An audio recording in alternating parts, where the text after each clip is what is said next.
dostluk sarsılmaz bir bağ. Yollar ayrı olsa da kalır eyni çağ. Sevinçte kederde yan yana dayanır. Dostluk budur, biz bunu böyle anladık.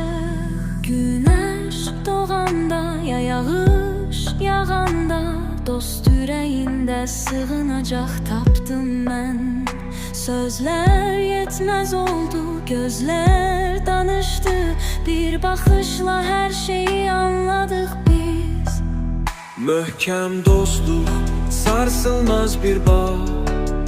Yollar ayrı olsa da kalır eyni çağ. Sevinçte, kederde yan yana dayanır. Dostluk budur, biz bunu böyle anladık. Möhkem dostluk, sarsılmaz bir bağ. Yollar ayrı olsa da kalır eyni çağ. Sevinçte, kederde yan yana dayanır.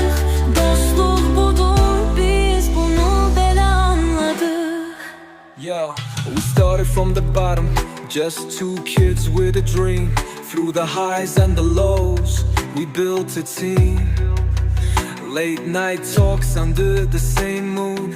Promise we'd rise together, never too soon. Never too soon.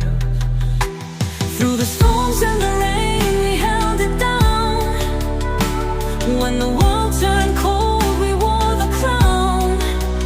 No matter the distance, no matter the fight, you got my back, I'll stand by your side. Brothers through it all, we never fall. Through the fire and the pain, we stand tall. No matter the distance, no matter the fight, this bond we got, it's unbreakable tight. Brothers through it all, we never fall. Through the fire and the pain, we stand tall. No matter the distance, no matter the fight, this bond we got, it's unbreakable tight.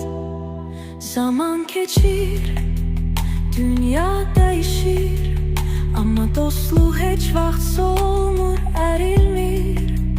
Bir-birimizə sığınır, güclənirik. Dostluq budur, biz bunu belə seçdik. Möhkem dostluk, sarsılmaz bir bağ. Yollar ayrı olsa da kalır eyni çağ. Sevinçte, kederde yan yana dayanır. Dostluk budur, biz bunu böyle anladık. Remember the days when we had nothing but